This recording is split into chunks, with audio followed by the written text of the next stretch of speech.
Monsieur le Président de l'Assemblée générale des Nations unies, ici représenté, c'est avec un immense honneur que je m'adresse à vous aujourd'hui pour la première fois depuis que le peuple congolais m'a renouvelé sa confiance en m'élisant pour un second mandat à la tête de notre nation. Ayant eu l'occasion de prendre la parole devant vous par le passé, je suis particulièrement ému de pouvoir le faire à nouveau en ce moment significatif pour notre pays.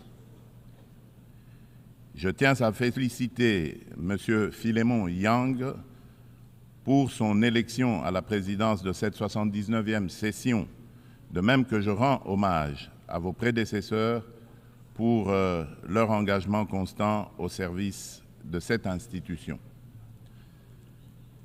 Le thème de cette session, ne laisser personne de côté, agir ensemble pour faire progresser la paix, le développement durable et la dignité humaine pour les générations futures, résonne particulièrement avec nos aspirations en République démocratique du Congo.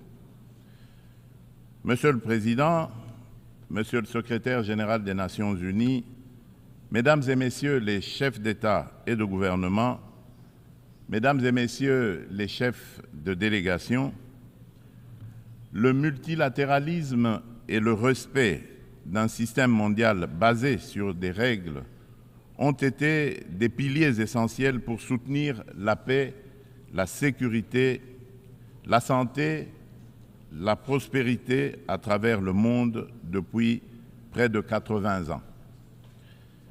Les Nations unies incarnent ces valeurs fondamentales et demeurent un acteur incontournable face aux défis majeurs que l'humanité doit surmonter, qu'il s'agisse de garantir la sécurité, de maîtriser le changement climatique ou de lutter contre la pauvreté. Cette réalité nécessite une coopération multilatérale renforcée.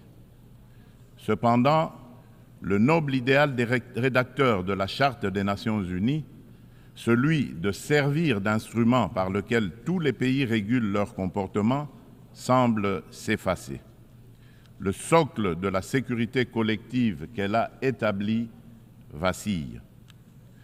Nous avons la responsabilité de conjuguer nos efforts et de réaffirmer notre engagement envers le multilatéralisme, qui est la clé de solutions véritablement transformatrices face aux défis qui rongent notre monde. Comme l'a si bien exprimé Dag Hammarskjöld, ancien secrétaire général de l'ONU, dont le sacrifice en faveur de la paix en République démocratique du Congo nous rappelle la gravité de notre mission, je cite, « Le but de l'ONU n'est pas d'emmener l'humanité au paradis, mais de le protéger de l'enfer. » Fin de citation. En cette période critique du multilatéralisme, le multilatéralisme revêt une importance cruciale.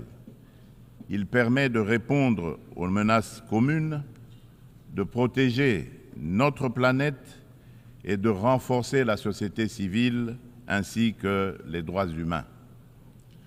En effet, nous ne pouvons ignorer la montée alarmante de discours belliqueux et le rétablissement indécent de pratiques d'agressions armées et de pillage des ressources naturelles affectant tous les continents.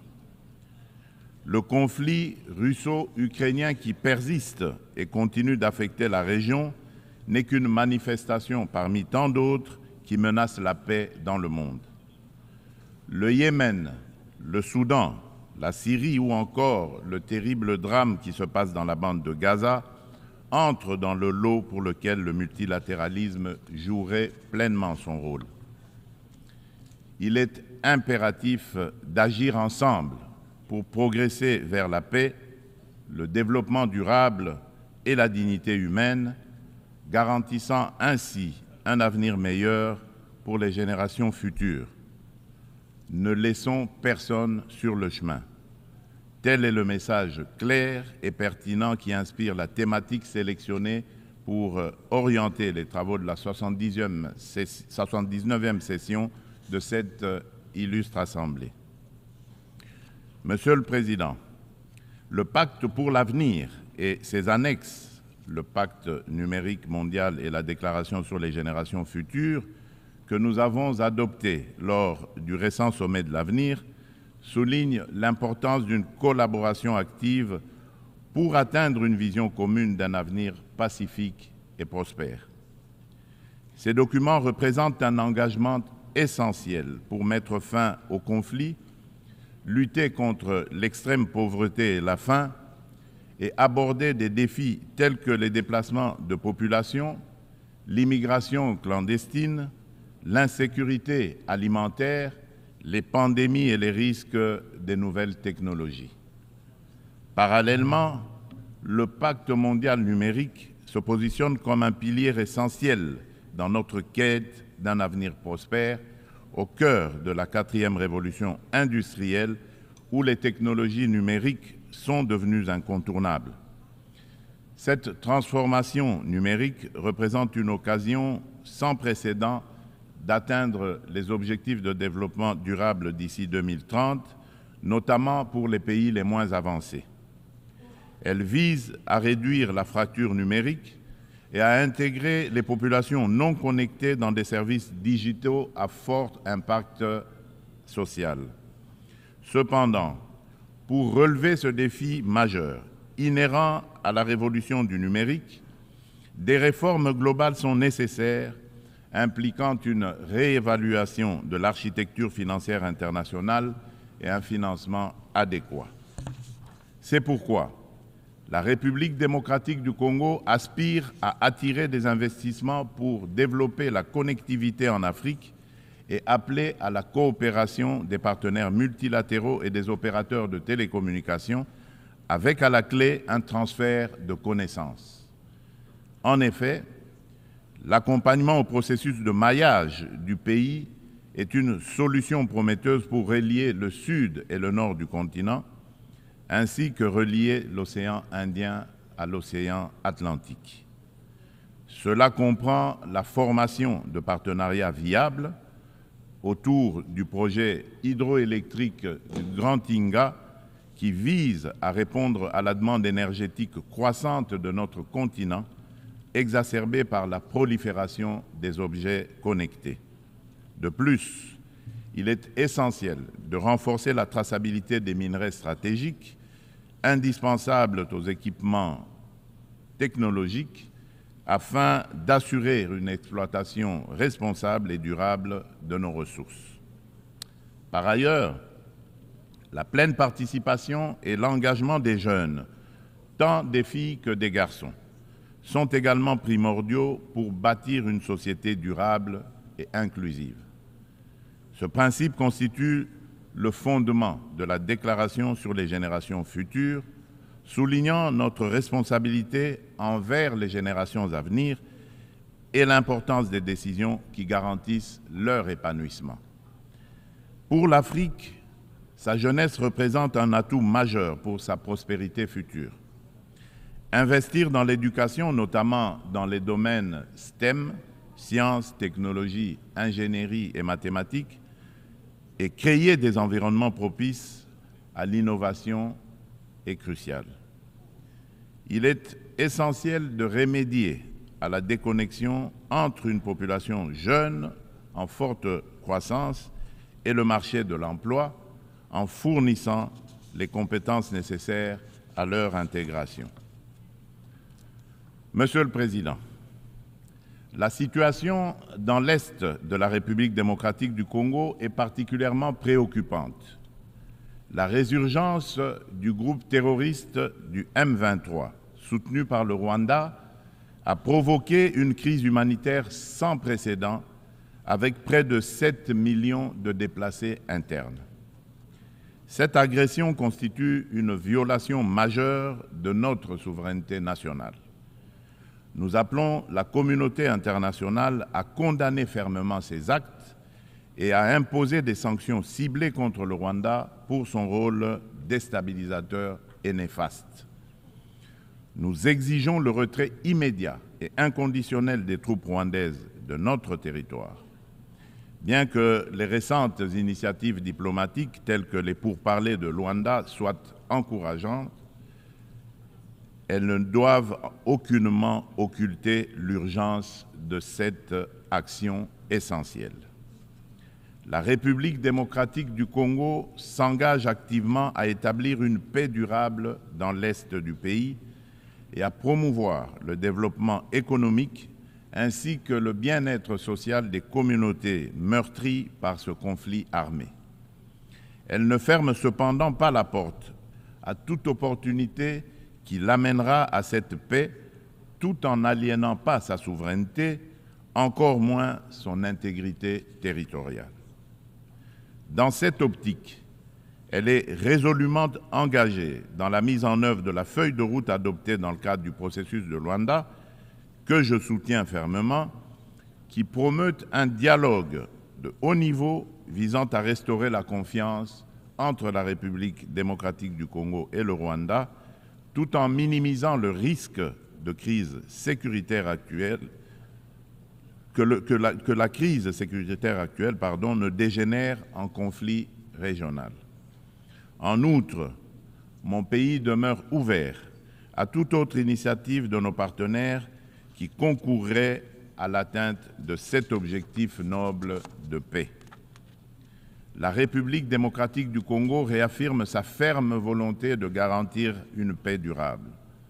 Sous mon impulsion, nous sommes résolus à poursuivre la mise en œuvre du programme de désarmement, démobilisation, relèvement communautaire et stabilisation, le PDDRCS en sigle, clé de notre stratégie nationale pour désarmer, démobiliser et réintégrer les combattants en leur offrant des perspectives économiques viables et durables, tout en stabilisant les zones touchées par les conflits. En assurant une transition post-MONUSCO, nous priorisons essentiellement le rapatriement des combattants étrangers. Le PDDRCS est un levier crucial pour la paix en République démocratique du Congo et j'invite nos partenaires et amis à le soutenir. Par ailleurs, des milliers de victimes du génocide pour des gains économiques en République démocratique du Congo, en abrégé Génocost, continuent de subir les conséquences dévastatrices d'un passé marqué par la violence et l'impunité. Reconnaître et traiter les effets de cette stratégie est crucial pour favoriser le rétablissement et la reconstruction des communautés touchées. Au-delà de l'aide humanitaire immédiate, une approche à long terme, centrée sur la justice, la réconciliation et le développement durable est essentielle pour permettre aux victimes de se reconstruire et de retrouver une vie digne. C'est pourquoi le gouvernement de la République démocratique du Congo a décidé d'institutionnaliser la journée du 2 août, journée du Génocost, dédiée aux victimes des crimes odieux perpétrés par des rebelles soutenus par des multinationales et des États de la région. Cette journée incarne une communion nationale permettant de confronter un passé douloureux pour aller de l'avant. Elle est essentielle pour renforcer la conscience historique de notre pays et affirmer la détermination de la nation à prévenir la répétition de telles barbaries. Monsieur le Président, le terrorisme constitue une menace sérieuse pour la paix et la sécurité internationale, touchant toutes les régions du monde. Après avoir sévi en Asie, en Europe occidentale et en Amérique du Nord, ce fléau semble désormais s'enraciner en Afrique. En tant que membre de la coalition mondiale contre l'État islamique, la République démocratique du Congo exhorte les Nations unies à intensifier leurs actions pour mettre en œuvre les recommandations de cette organisation, notamment dans le cadre du processus d'Aqaba. Le terrorisme qui sévit dans l'est de notre pays est étroitement lié au pillage et à l'exploitation illégale de nos ressources naturelles. Ces activités criminelles alimentent l'insécurité et financent les groupes armés, exacerbant les conflits dans la région des Grands Lacs. Par conséquent, il est impératif que les Nations unies envisagent des sanctions sévères contre les acteurs responsables de ces crimes économiques afin de briser ce cercle vicieux et de favoriser la paix, le développement durable et la dignité humaine pour les futures générations. Monsieur le Président, selon le dernier rapport d'examen national volontaire des objectifs de développement durable, la République démocratique du Congo a réalisé des avancées significatives vers plusieurs cibles des ODD grâce à des réformes et interventions majeures. Depuis 2019, le gouvernement a mis en place une réforme ambitieuse pour assurer la gratuité de l'enseignement de base, permettant à près de 4 millions d'enfants de rejoindre l'école. En outre, plusieurs mesures ont été prises pour renforcer la protection sociale, introduire la couverture sanitaire universelle et promouvoir l'égalité des sexes, ainsi que pour favoriser le développement des infrastructures et une industrialisation rapide à travers notamment la création des zones économiques spéciales. Malgré ces progrès, le rapport mondial sur les objectifs de développement durable souligne qu'au rythme actuel, la République démocratique du Congo ne pourra pas atteindre les ODD d'ici 2030 en raison des inégalités et de la vulnérabilité persistante exacerbée par des conflits armés. Face à ce défi, une feuille de route comprenant des actions, interventions et réformes spécifiques a été élaborée afin d'accélérer les progrès et de répondre aux enjeux de l'agenda 2030 avec déjà certaines mesures mises en œuvre pour que la République démocratique du Congo soit en adéquation avec les ODD en 2030. Pour cela, la République démocratique du Congo nécessite des investissements annuels de 32 milliards de dollars. Il est donc indispensable de renforcer les partenariats pour des investissements durables et de promouvoir la paix afin de permettre un développement socio-économique stable. Au registre des réponses mondiales aux défis climatiques et la promotion des énergies renouvelables, la République démocratique du Congo, qui a déjà affirmé son engagement en faveur d'une action climatique ambitieuse, souligne l'importance cruciale d'un soutien financier et technique accru afin de renforcer ses efforts pour atteindre les objectifs de l'accord de Paris. Riche en biodiversité et en ressources naturelles, la République démocratique du Congo se positionne comme un acteur clé dans la lutte contre le changement climatique. Les initiatives engagées pour réduire les émissions de gaz à effet de serre se concentrent sur 4 secteurs stratégiques: l'agriculture, la foresterie, l'énergie et la gestion des déchets. Des réformes structurelles sont actuellement mises en place pour inverser la déforestation et améliorer l'accès à une énergie propre, témoignant ainsi de l'engagement déterminé du gouvernement en faveur de la préservation des ressources naturelles et de la transition écologique. Concernant la valorisation des forêts tropicales, un tournant majeur a été franchi à Bali en novembre 2022, en Indonésie, avec l'adoption de la déclaration conjointe sur la coopération autour de la forêt tropicale et l'action climatique signée par le Brésil, l'Indonésie et la République démocratique du Congo.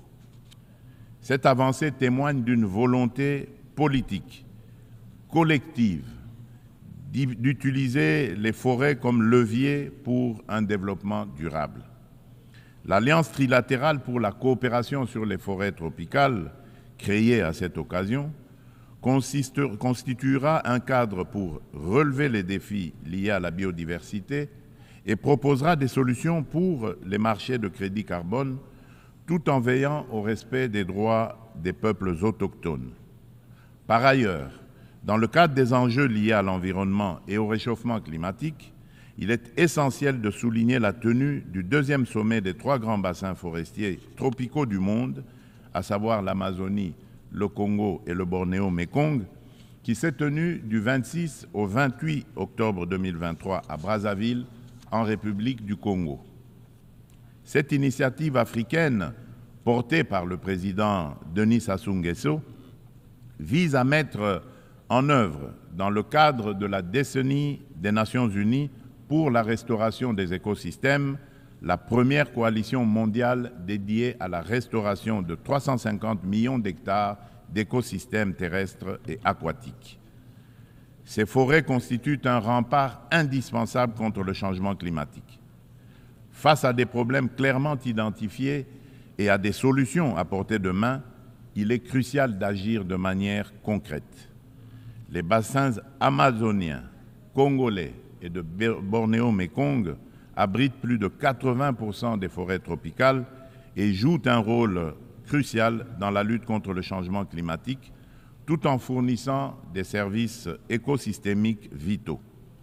Il est donc impératif que l'amélioration des conditions socio-économiques des communautés locales qui jouent un rôle clé dans la préservation de ces forêts soit placée au centre des priorités de la gouvernance mondiale. Pour sa part, la République démocratique du Congo met en place des instruments juridiques et des dispositifs institutionnels visant à renforcer sa position sur le marché mondial du carbone, tout en restant ouverte à des partenariats en conformité avec l'accord de Paris et ses lois internes.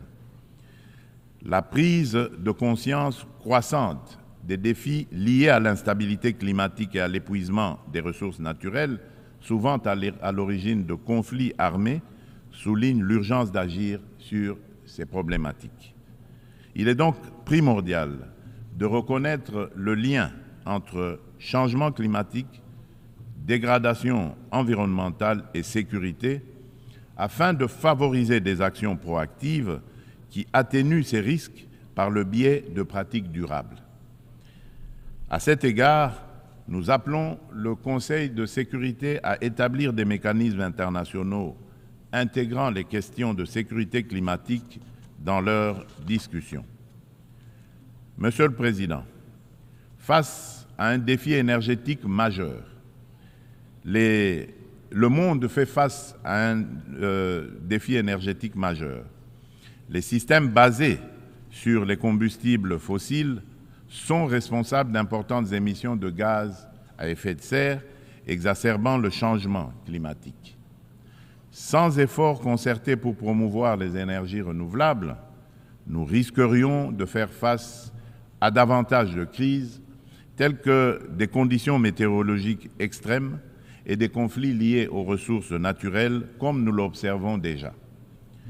La République démocratique du Congo dispose de ressources abondantes, y compris des minéraux essentiels tels que le cobalt, le lithium, le nickel et le graphite, pour ne citer que ceux-là, qui peuvent faciliter une transition énergétique durable. Nous appelons à la coopération internationale pour développer les technologies et infrastructures nécessaires. Notre vision est de transformer l'exploitation de nos ressources en levier pour un développement durable et inclusif, tout en améliorant l'éducation, la santé et les infrastructures. L'inclusion sociale est au centre de notre stratégie, garantissant une répartition équitable des bénéfices du progrès. En nous investissant dans la lutte contre le changement climatique et en contribuant aux objectifs de développement durable, la République démocratique du Congo est prête à jouer un rôle clé dans la transformation des systèmes énergétiques mondiaux. Ensemble, nous pouvons bâtir un avenir où l'énergie est propre, durable et accessible à tous. Monsieur le Président, j'aimerais également aborder la question cruciale de la parité hommes-femmes. Bien que la participation égale des femmes et des hommes à la vie politique soit internationalement reconnue, il subsiste dans la pratique un fossé entre l'égalité juridique et la réalité dans l'exercice du pouvoir. Les préoccupations des femmes méritent d'être intégrées dans les décisions majeures qui touchent notre société. En République démocratique du Congo, nous sommes déterminés à changer les mentalités pour surmonter les barrières sociétales qui freinent l'épanouissement des femmes. Il est essentiel d'impliquer les hommes dans ce processus afin de transformer la dynamique sociale et de valoriser leur rôle dans le succès des femmes. Au niveau national, la Constitution congolaise consacre la parité. Aussi, le gouvernement a mis en place une stratégie de lutte contre les violences basées sur le genre, axée sur la prévention, la protection et la réparation des victimes. Cette stratégie se traduit par le Fonds national de réparation pour les victimes des violences sexuelles liées au conflit et de crimes contre la paix et la sécurité de l'humanité, en abrégé le FONAREV. La législation en cours vise à garantir cette protection. Il convient de souligner les progrès significatifs réalisés en matière de participation des femmes à la prise de décision, avec la nomination pour la première fois dans notre histoire d'une femme comme première ministre et chef du gouvernement.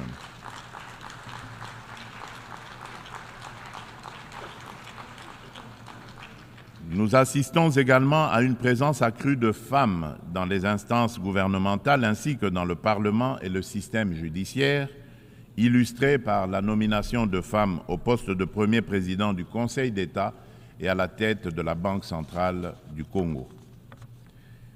Monsieur le Président de l'Assemblée générale des Nations unies, Monsieur le Secrétaire général des Nations unies, Mesdames et Messieurs les chefs d'État et de gouvernement, Mesdames et Messieurs les chefs de délégation, Monsieur le Président, dans cet élan de progrès, il est impératif que la communauté internationale, sous l'égide des Nations unies, continue d'accompagner ces dynamiques en se réinventant face aux défis du monde actuel.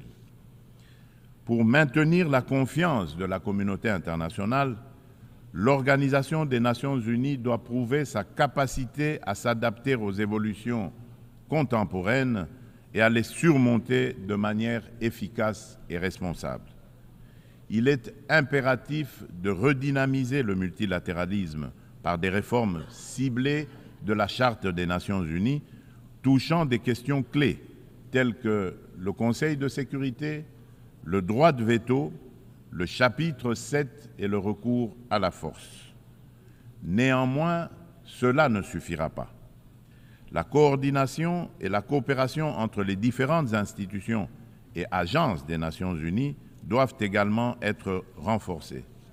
De nombreux enjeux globaux sont souvent abordés de manière redondante dans différents forums, parfois sous des angles contradictoires, tandis que d'autres problématiques restent entièrement négligées, chaque bureaucratie internationale cherchant à défendre son existence propre. À cet égard, tout en saluant l'appui des États-Unis, je réitère avec fermeté, au nom de l'ensemble des pays africains, la requête de création de 2 sièges permanents au Conseil de sécurité des Nations unies pour les pays africains.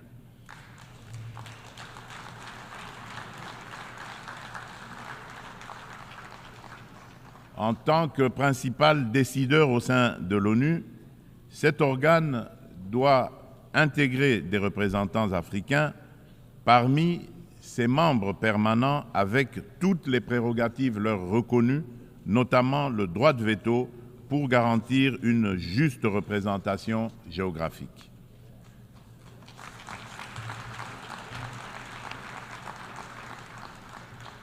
Il s'agit là d'une question de justice pour un continent dont le rôle dans les affaires internationales ne cesse de croître. Nous, Africains, tenons cette exigence avec la plus grande détermination. Enfin, je ne saurais conclure sans rappeler qu'après plus de 3 décennies d'absence au Conseil de sécurité, la République démocratique du Congo se porte à nouveau candidate soutenu par l'Union africaine et par la Communauté de développement de l'Afrique australe, la SADC, au poste de membre non permanent pour la période 2026-2027 lors des élections qui se tiendront à New York en juin 2025. La République démocratique du Congo a déjà occupé cette fonction entre 1982 et 1983, 1990 et 1991, période durant lesquelles elle a œuvré pour la promotion de la paix, de la sécurité et de la stabilité en Afrique et dans le monde. Une fois élue, la République démocratique du Congo entend jouer un rôle proactif au sein du Conseil de sécurité, participant à la revitalisation de la Charte des Nations Unies et contribuant de manière constructive aux débats et aux actions qui en découlent. Mon pays sollicite donc le soutien de tous les États membres en vue de son élection. En ces temps où le multilatéralisme est mis à l'épreuve, la République démocratique du Congo réaffirme son engagement indéfectible envers la communauté internationale, prête à assumer avec honneur et responsabilité la mission de forger un avenir où la coopération et la paix prévalent sur le conflit et la division. Nelson Mandela a dit, je cite, « Aucun de nous agissant seul ne peut atteindre le succès ». Fin de citation. Ainsi, nous tendons la main à chacun de vous, partenaires de longue date et nouveaux alliés, pour écrire ensemble ce chapitre crucial de notre histoire collective. Ensemble, faisons de notre monde un lieu où chaque nation, grande ou petite, peut prospérer dans la dignité et dans la sécurité. Je vous remercie.